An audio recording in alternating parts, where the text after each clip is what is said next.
Welcome everybody. This is calling this the first episode of Sam Rose and Friends.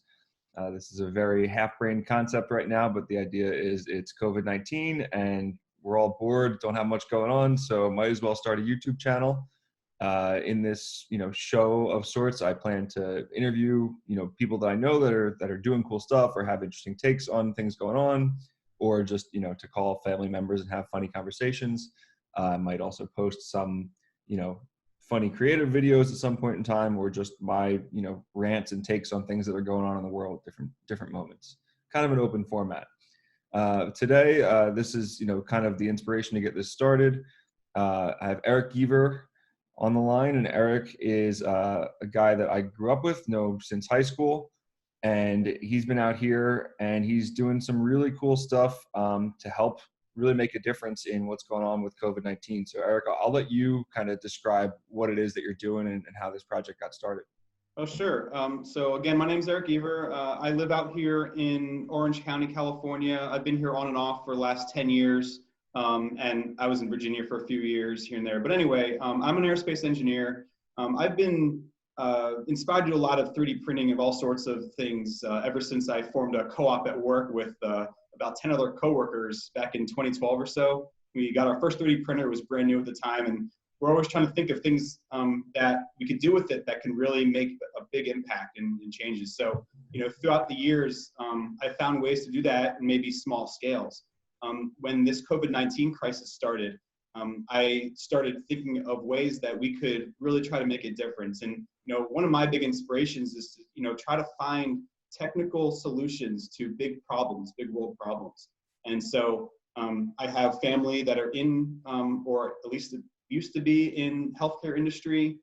So I was around it in my childhood, at least hearing about it more so than experiencing it. But, again, as an engineer, I'm really I want to think about things that we can do. And so as this project started progressed from the very thought of starting it to where it is now, I keep asking the folks in the healthcare industries when I talk to them today, what can we make for you, right? I don't want to make you a product. I want to make you a production capability for something that we can really, take until the point where we get mass producing factories, for much cheaper elsewhere and a much higher production rates. But we want to be those gap fillers. We want to make you something that if you need it tomorrow or 2 days from now, I can get you 100 or a couple hundred through the network I have. Right. To backtrack a second. So basically, and just to summarize, you're basically using 3D printers and you've got a network of people that you've kind of conscripted. And I definitely want to hear more about how the team formed to create right now protective equipment for hospital workers, namely face shields, right, that people are using. Yeah, so this is the one thing we've been mass producing so far. This is a face shield. It's pretty simple. It's a 3D printed visor with a basically a laser cut and hole punched clear shield made of acetate sheets, like transparency sheets. This is one of the things we picked because based on feedback from the hospitals, this is the thing that they really need most in highest production at this immediate time.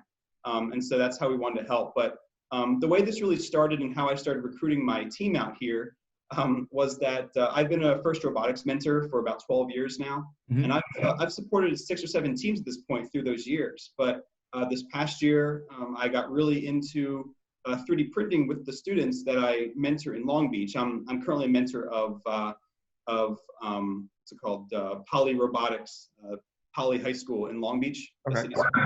And a lot of the students have 3D printers, and so we always had a lot of fun. I would say like about 20% of the robot mass right now from this past season was all 3D printed parts. They're really into it, and of course it re-inspired me to find ways to challenge them on using 3D printers for good. So through that network, I commonly and very frequently interface with dozens of teams in the area, knowing the mentors. As a Boeing employee, a lot of Boeing employees are mentors of different teams. So we've collaborated in a lot of our efforts and production ideas and everything. And, reaching out to them was just the first start. I also have a lot of students that graduated from their robotics teams, moved on to college engineering teams. And so getting that network, from the colleges as well that already have some of these resources set up to do rapid prototyping and things, was also a big help. So as of today, I have 31 people involved in the production of these. The vast majority have their own 3D printers, and that's how they're helping, but some of them don't have any 3D printers or any production capability, but want to help with the outreach and distribution and materials acquisition, and things as small as driving around to a few people's houses every couple days to pick up all the parts and deliver raw materials, which is super critical. Yeah, no, I mean, that's amazing. Okay, so you've got this team formed, and you started a GoFundMe, and the initial goal was to raise $5,000, which you've hit. Yeah. Already. What will that $5,000 accomplish? What will you be able to do with that, just based on kind of what you've been Yeah, doing? no, absolutely.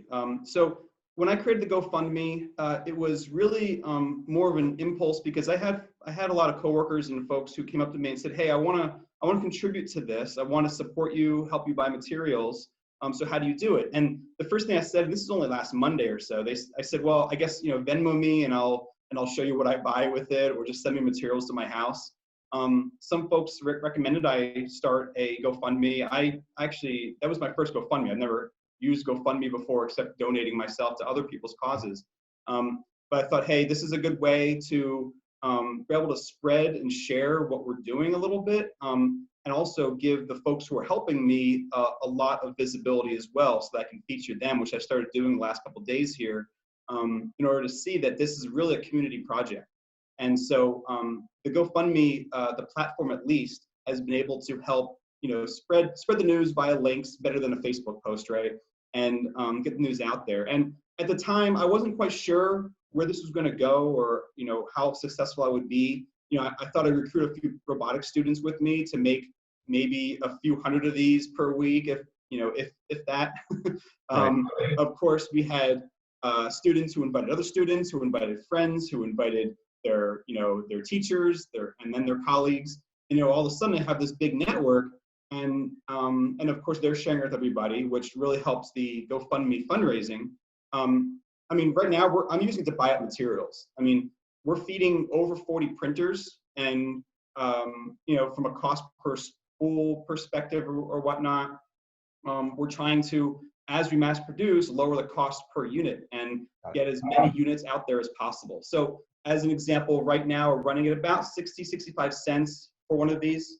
And of course, we're trying to find ways to reduce that cost.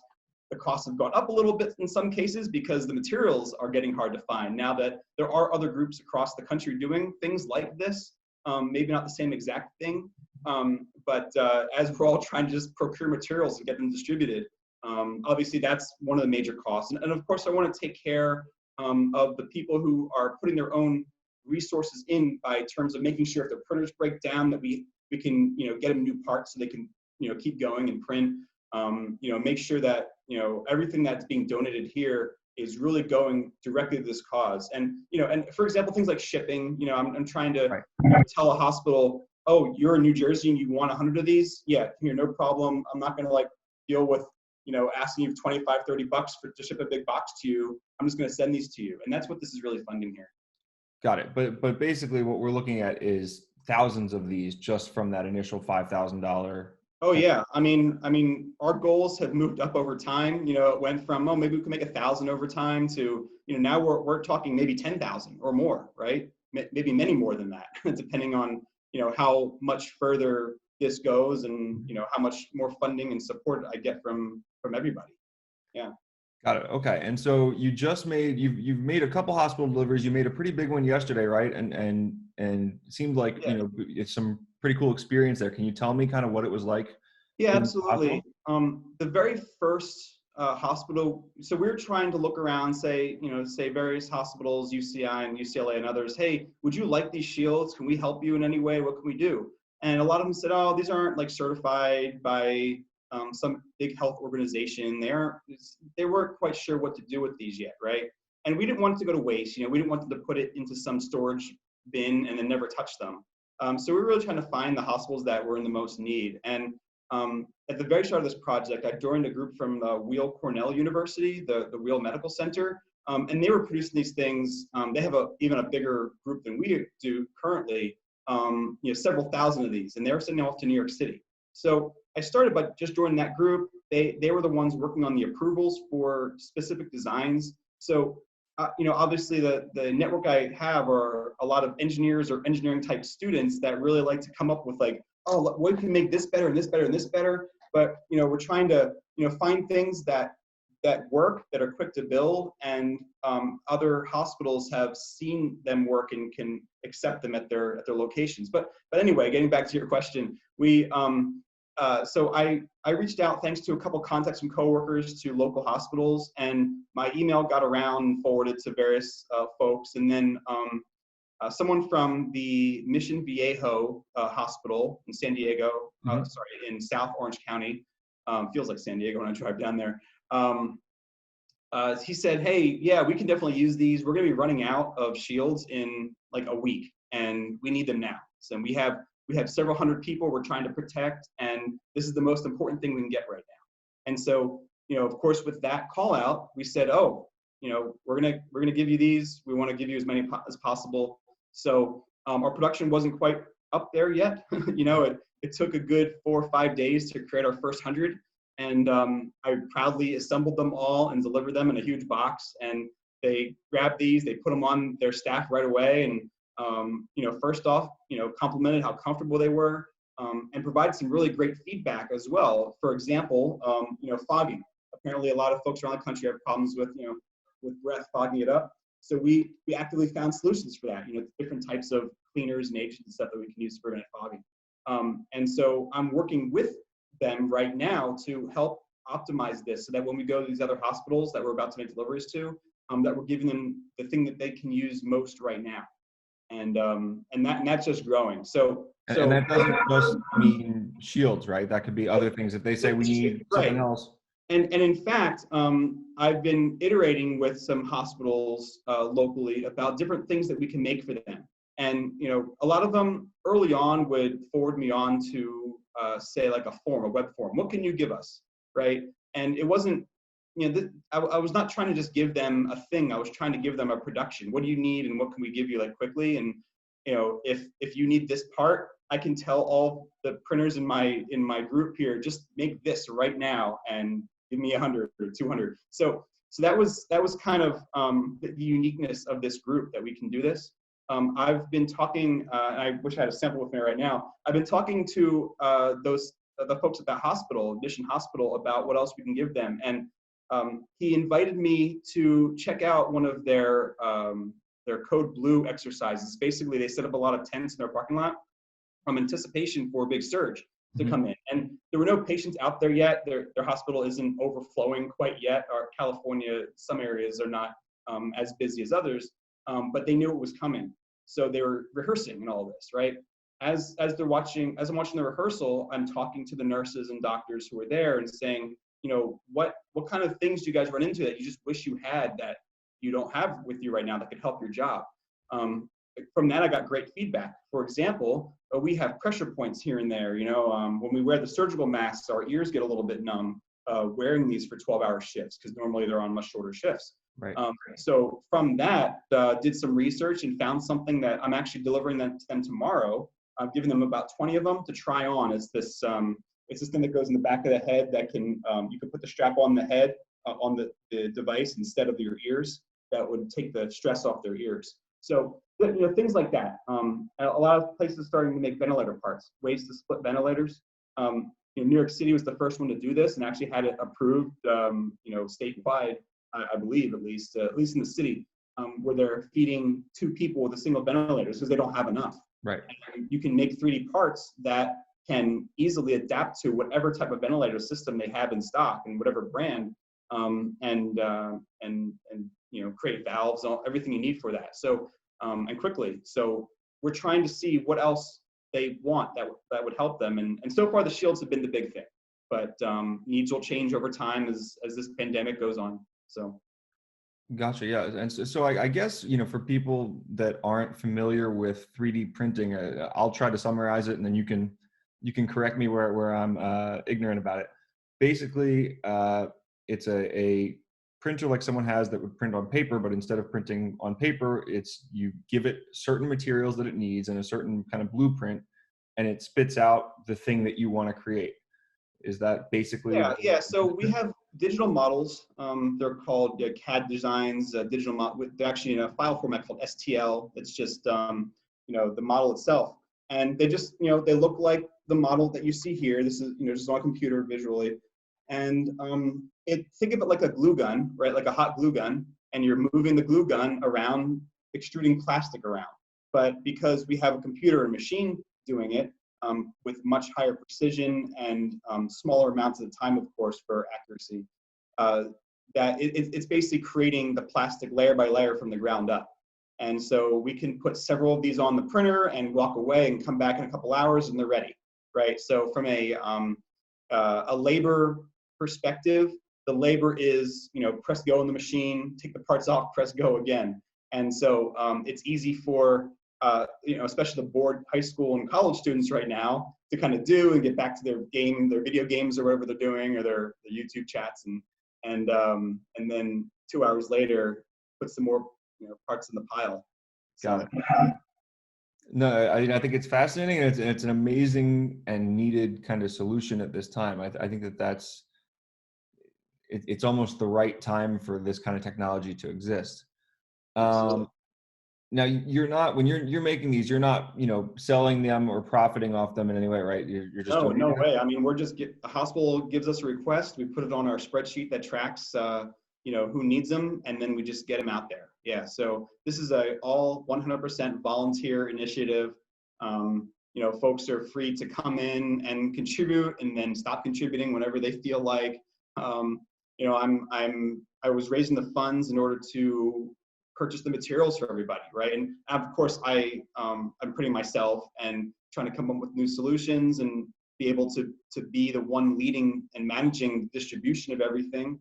And so that's the focus of my volunteerism at this point. But I have some folks on the team here that can pump these things out, 50, 60, 70 a day or more, and then and then others that are just giving us 1 or 2 offs a day, and that's perfectly fine, right? The level of participation in this thing, is voluntary, and in some ways right now pretty impulsive, right? Everyone's motivated to, either find something to do at the very least, or at most help out the community, because maybe they have friends and family or siblings that are in healthcare and want to protect them.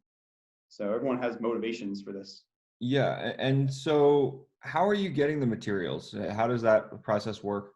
Mostly Amazon purchases so far. So, luckily I have an Amazon business account, which I do have a small business on the side that I've had for drone photography mostly in the past, but it's enabled, because I have the Amazon business account, it seems to enable me to get materials faster than others have been able to. Of course, it was a little bit easier last week before everything was bought up, and so now I'm starting to look for different sources. So, for example, I was in talks with the principal of the school I mentor robotics for in Long Beach, and they're going to go look back to their supply and see if they have any to either donate or sell or anything. And we're purchasing things up by the 10, 20, 30 packs of this filament and 100 packs of sheets at a time to try to get the inventory and stock up, so that we, when someone makes the call, hey, we need 300 of these right now, we can say, okay, we'll give them to you tomorrow. Exactly. I mean, it's impressive. I don't know how else to say that it's a crazy kind of, the company I work for, we talk about product market fit. And it's like right now there's a demand for this stuff, and you're like, all right, this is how I plug the gap. Right. Now, you do still have a day job too, right? Tell me about that. How do you juggle that? And so I work in the defense industry. I'm an aerospace engineer. I work for Boeing, and we're not shut down at all. We're considered to be essential by the government's definition of the term, and so we're still going into work. I'm going into work in sometimes different hours or off hours, because we're still nervous. We have positive cases at our site, but we can't work from home because we work in special locations, classified locations, things like that require us to be on site. So, we go in, at risk sometimes, knowing that there's cases around, trying to keep as clean as possible. We've been hoarding as much of the this hand sanitizer as possible from other areas of the site that were shut down because they can work from home. The commercial aircraft they can work remotely usually, so they can shut down the site for that. But for us, we can't.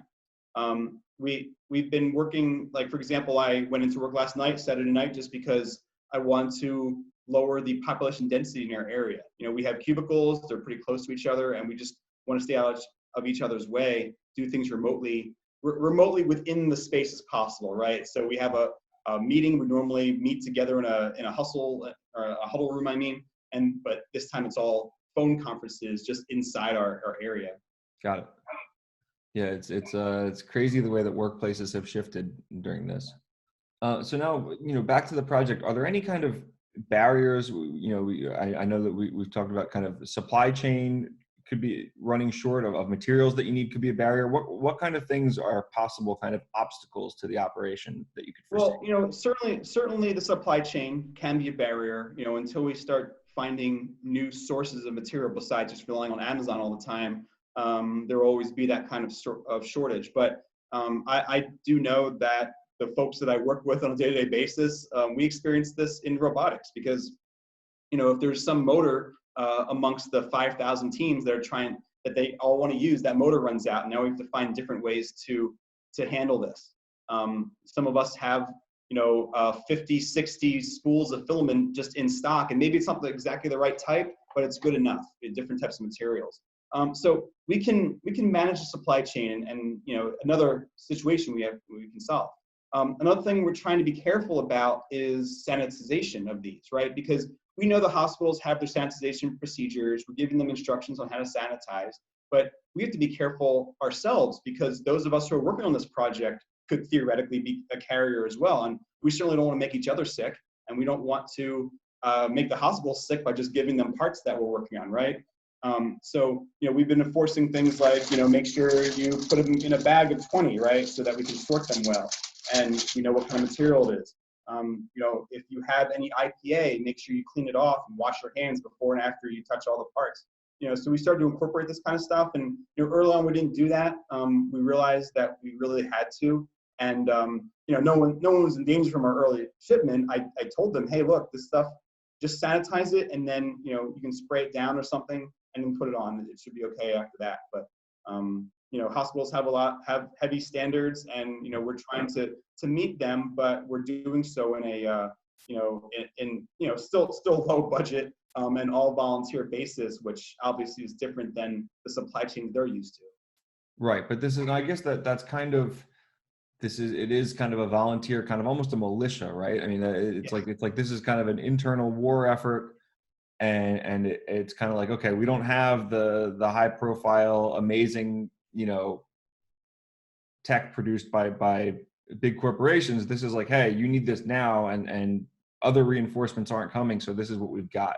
Yeah, absolutely. And even a lot of the owners of these 3D printers aren't necessarily too sure about how to use them, particularly because one of the materials we're using is not something that they're normally using. We're using what's called PETG, which is a sterilizable type of plastic. It's also really nice and bendable, so there's not a lot of pressure on the heads. There's these other types called PLA, which is what they're more used to, but it's just not, we're still going to take it because we'll take whatever we can give folks, right? But it's not as ideal. So when they're starting to use these new materials, they realize, oh, I need to have all these different settings. What do we do? So part of our Slack channel that we use to coordinate is all about helping each other make the quality of the product as consistent as possible.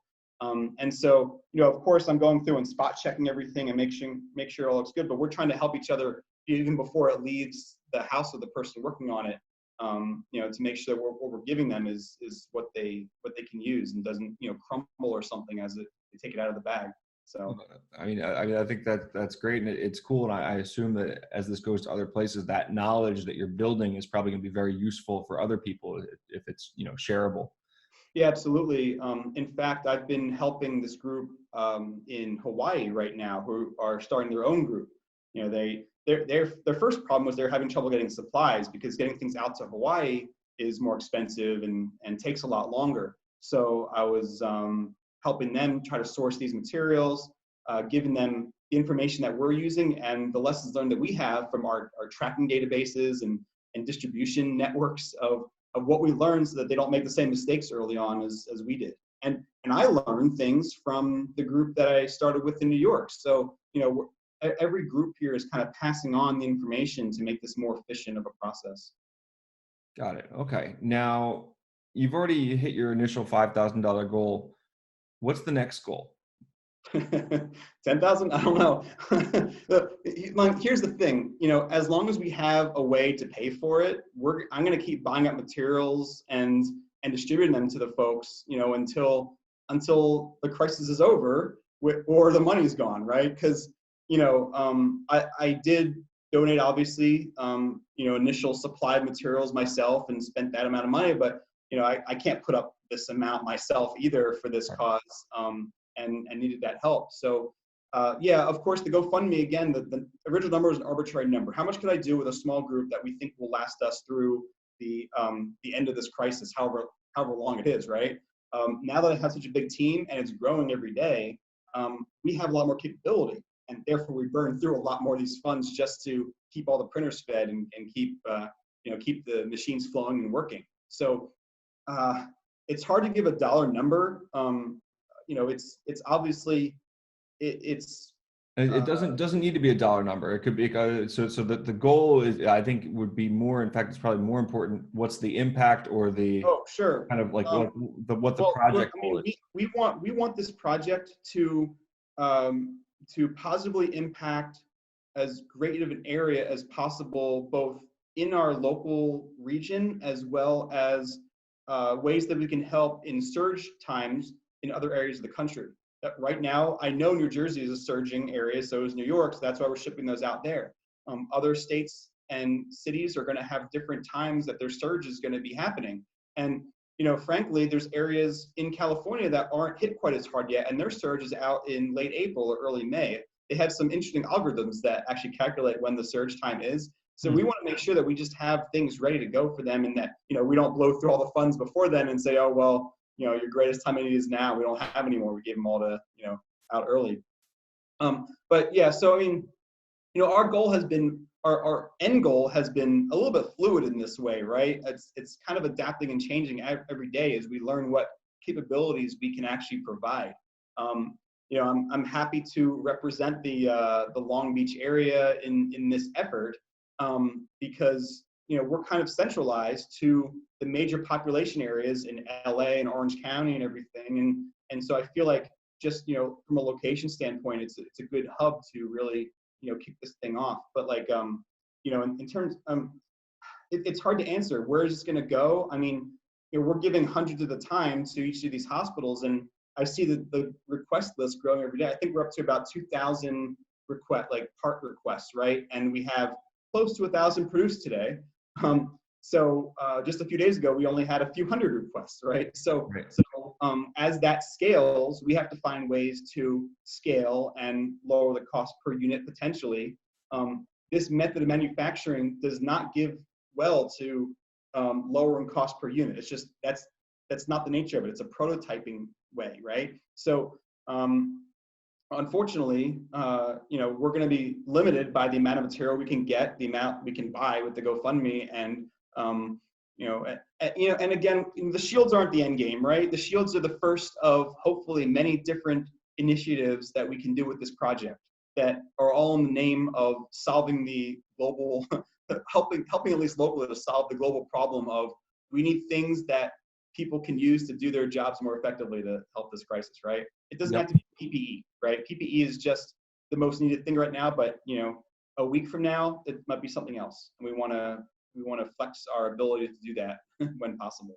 Got it. Okay. And so I think, you've already kind of hinted at this, but how scalable is this project, and what are the different things? I mean, it seems like it's pretty much, as long as somebody says to you, we have a need for thing X. Sure. And you still have, money and materials coming in, you can pivot, you can create a whole lot of stuff, and you could potentially network with other groups to get things done, I would imagine. Yeah, absolutely. And that's the unique capability of this, right?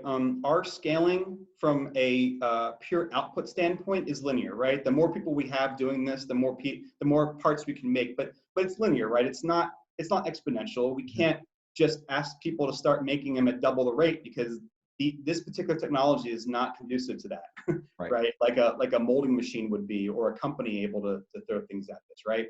Um, but but again, our what we want to pride ourselves on is saying, hey, give us a part that you guys need and you don't have, and we have so many people on our team capable of going in and CADing it, reverse engineering it to make something that we can make for them, right? And it might not be 100% just like the original part. It might be slightly different and have different properties, or maybe it was metal and now it's plastic. But if it meets the needs, at least in the short term, then that's really what we're aiming for here and our goals, really. Yeah, I mean, I think that that's right now, that's probably doing it the other way to make it perfect would probably take a lot longer and wouldn't be as, this is stuff that's needed immediately, right?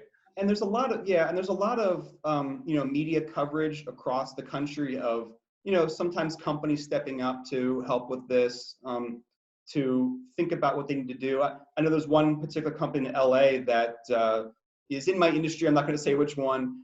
They have a large set of printers right now that are not even running at all because they're trying to work on contracts. Right? Right. They're focused on the contract part. Oh, what are you? What can we do? How many parts do you need? Right? And meanwhile, they have things sitting idle that we could use right now. And so it's a little disheartening to see that.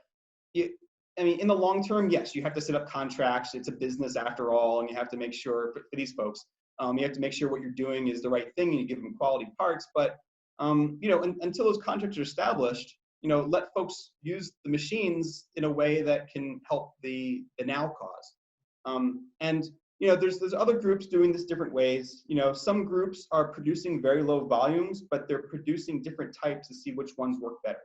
And that's just as noble and important of a mission, because once they find the right formula, just like finding a vaccine, right? They're probably Mhm. going to try 1,000 different chemicals before they find the vaccine that actually works for this. We're trying 1,000 different. Some folks are finding 1,000 different designs before they find the right one that fits.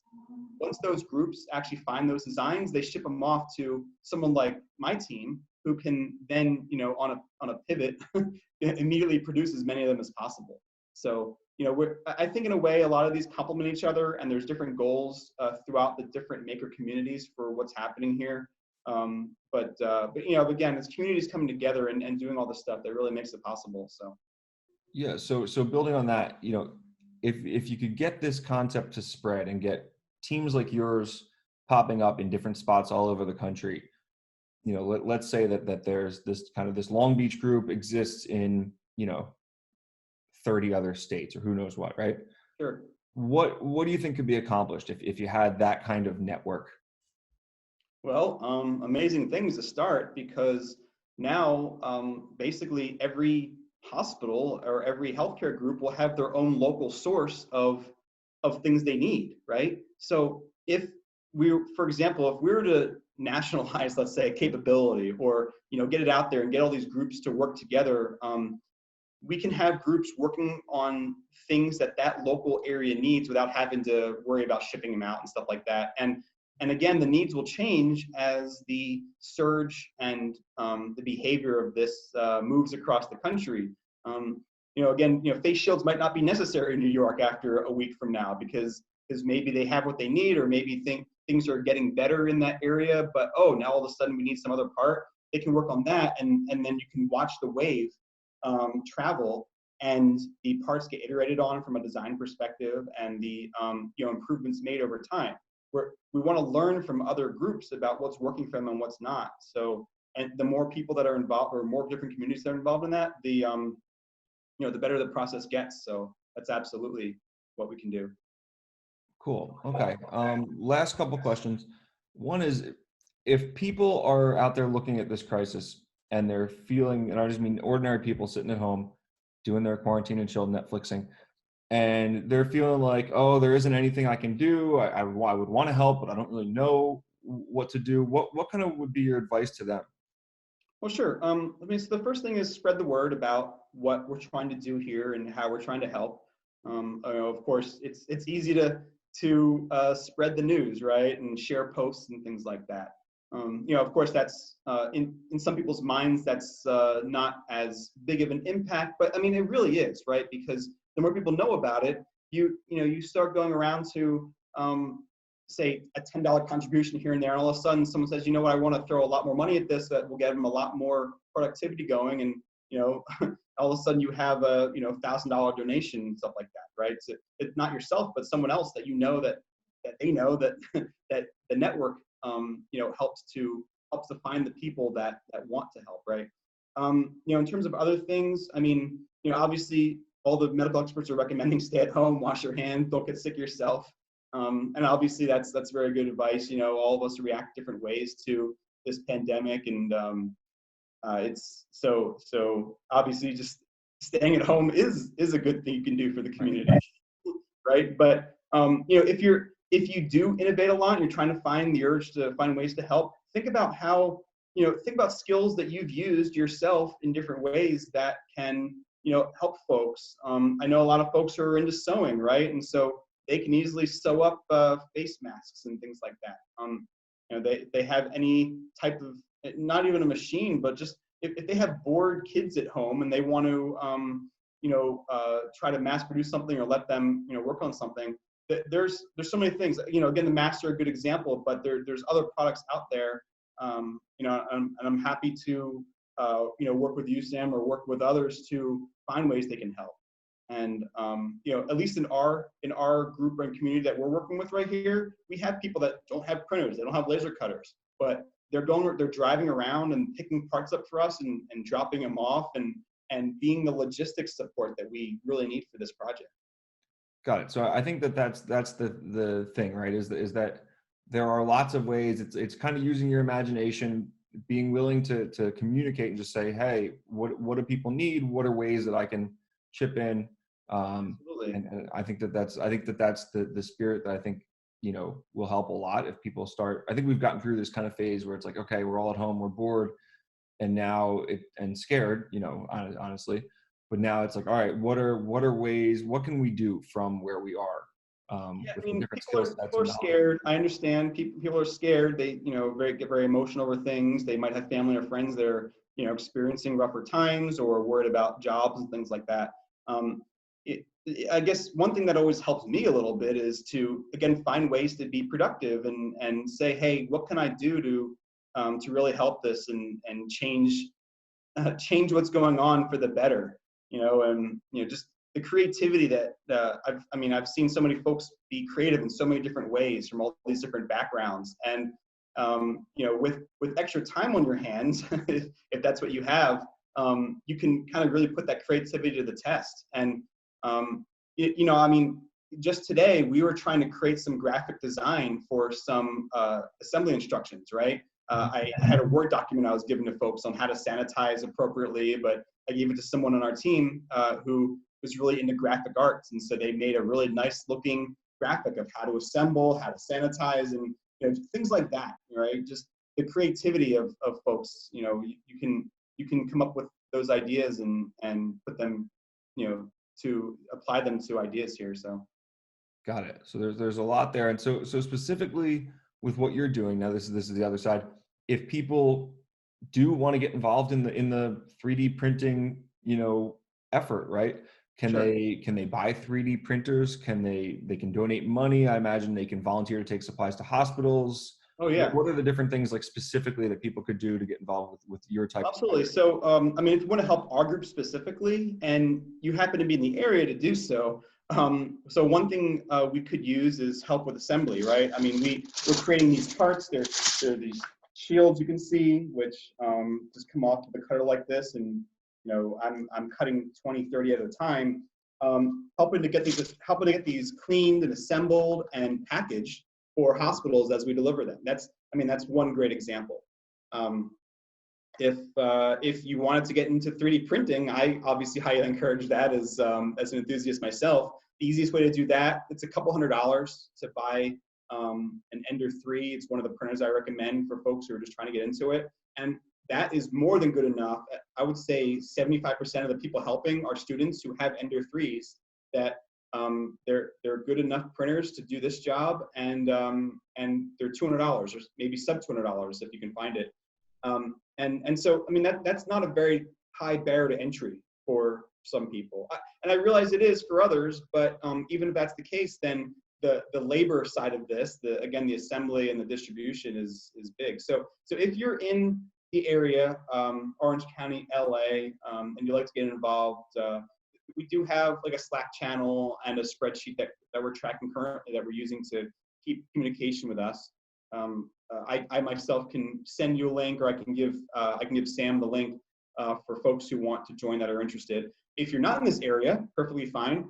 There are other groups, and I can provide some links. One of the organizations I started with here was called COVID Skunkworks. It's a group based in Southern Oregon that are looking at, so they're actually working with doctors and ER and surgeons and nurses and everything right now, and trying to figure out what devices work best for them. So they're creating the documentation that is necessary for approval of these parts. And once they get those approvals, the idea is they send them out to all these different communities for us to actually implement in our local areas. And so after talking to the creator of that group, I realized, again, their strategy and mission is very, very different from what we're trying to do in the short term here. But we're all doing this for the same reasons and with the same end goals, So there are different areas across the country that are starting these up. I encourage you to let me give Sam a couple links of different groups that are starting more nationwide initiatives. But those initiatives will try to point you in the right direction to join like a local community if that's what you're looking for. Cool. All right, well, Eric, this is great stuff. I think, just thank you, right, from myself, from the local residents. I think this is the kind of citizen activism that's really going to be important during this time. So just a lot of appreciation for what you and the team are doing, and obviously we'll keep talking and trying to get more people aware of this so that this can keep growing and we can help more people, save more lives, right? That's what it's about. Yeah. Absolutely, and stay safe yourself as well. Will do. All right, thank you. This has been a great first episode, and thrilled to have you on. All right, thank you. Good to meet you all.